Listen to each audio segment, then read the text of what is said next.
नमस्कार, Prabhas action news network और आप सभी का स्वागत है। शिवसेना यूबीटी के नेता और राज्यसभा सांसद संजय राउत ने इंदिरा गांधी सरकार द्वारा देश में आपातकाल लगाए जाने के फैसले का बचाव करते हुए कहा है कि उस समय कुछ लोग देश में अराजकता फैलाना चाहते थे, जिसके चलते तत्कालीन सरकार को यह फैसला लेना पड़ा था। संजय राउत के इस बयान पर भड़कते हुए बीजेपी ने कहा है कि शिवसेना यूबीटी नेता को अपने बयान के लिए माफी मांगनी चाहिए, क्योंकि उन्होंने संविधान की हत्या करने के कदम का समर्थन किया है। हम आपको बता दें कि एक दिन पहले केंद्र सरकार ने 25 जून को संविधान हत्या दिवस मनाए जाने का ऐलान किया था।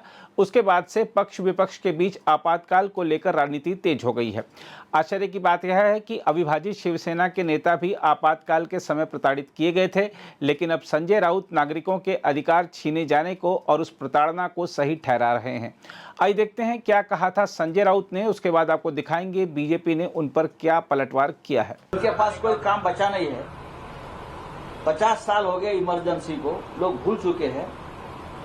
इमरजेंसी आपातकाल क्यों लगाया गया? इस देश में कुछ लोग अराजकता फैलाना चाहते थे। रामलीला मैदान से खुला ऐलान हुआ था हमारे जवानों को, आर्मी को, कि सरकार के आदेशों का पालन मत करिए। पुलिस फोर्स को भड़काया जा रहा था कि सरकारी आदेश का पालन मत करो, उसे अराजकता कहते हैं। तो ऐसे में अगर अटल बिहारी वाजपेयी प्रधानमंत्री होते तो भी आपातकाल लगाते। ये देश की सुरक्षा का मामला था। कुछ लोग देश में बम बना रहे थे और जगह जगह पर बम विस्फोट कर रहे थे, ये सभी को मालूम है। और मैं आपको बताना चाहता हूं, अमित शाह को आपातकाल क्या है पता नहीं, उस वक्त तो कितने साल के थे मुझे पता नहीं। जिस बाला साहब ठाकरे के आज वो गुणगान गा रहे हैं ना, वो नकली शिवसेना के साथ, हिंदू हृदय सम्राट शिवसेना प्रमुख बाला साहब ठाकरे ने उस वक्त इमरजेंसी को खुला समर्थन दिया था। खुला समर्थन, इंदिरा गांधी को खुला समर्थन दिया था। मुंबई में स्वागत किया था उस वक्त। आरएसएस ने भी समर्थन किया था।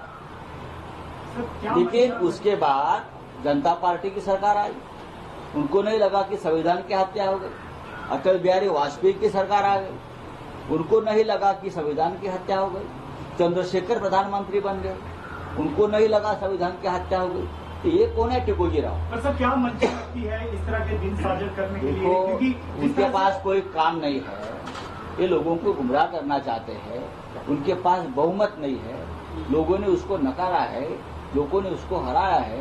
तो क्या बोल रहे ये लोग? उनका दिमाग ठिकाने नहीं है। आपने कहा कि मोदी कार्यकाल का हर दिन संविधान हत्या। डेफिनेटली आपातकाल की अगर बात करें तो 10 साल का हर दिन संविधान की हत्या के लिए माना जाएगा।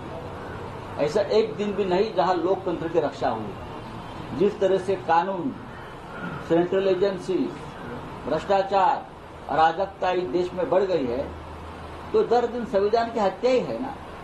नरेंद्र मोदी और उनके सरकार को इसलिए बहुमत नहीं मिला कि ये लोग संविधान बदलना चाहते थे, संविधान की हत्या करना चाहते थे।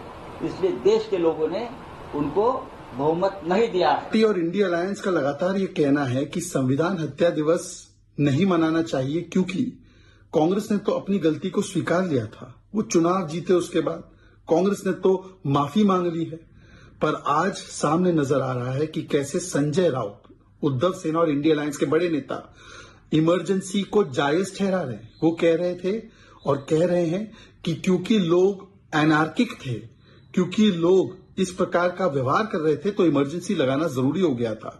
और अगर कोई और नेता होता प्रधानमंत्री, वो भी इमरजेंसी लगाते, क्योंकि इस प्रकार की बातें की जा रही थी उस समय के लोगों के द्वारा। मतलब कि लोगों पर दोष डाल रहे। क्या जो 1.5 लाख लोगों को जेल में ठूसा गया वो एनार्किक थे? क्या जेपी, मोरारजी देसाई, मुलायम सिंह यादव, लालू प्रसाद यादव, डीएमके के बड़े बड़े नेता, अडवाणी जी, अटल बिहारी वाजपेयी जी, ये क्या एनार्किक थे? क्या इस प्रकार की बातें समाजवादी पार्टी, आरजेडी, जिनके नेता ने अपनी बेटी का नाम मीसा रखा, डीएमके, क्या इसको स्वीकारते हैं क्या?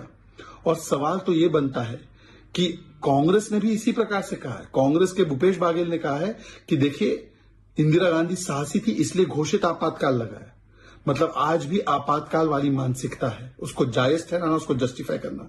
इसीलिए निंदा प्रस्ताव का भी विरोध किया, इसीलिए संविधान हत्या दिवस का भी विरोध कर रहे हैं। क्या इंडिया अलायंस के तमाम और दल, डीएमके, एसपी, टीएमसी, आरजेडी इस पर अग्री करते हैं जो संजय राउत ने कहा है? ये उनकी इमरजेंसी मानसिकता को दर्शाता है। उनको आज दिखाना चाहिए और बताना चाहिए कि संविधान के असली रक्षक कौन है और संविधान के हत्यारे कौन है। अगर आप भी लेना चाहते हैं देश दुनिया की तमाम जानकारी तो आज ही सब्सक्राइब करें हमारे चैनल को। साथ ही नीचे दिए बेल आइकन को जरूर दबाएं ताकि हर अपडेट आप तक पहुंच सके।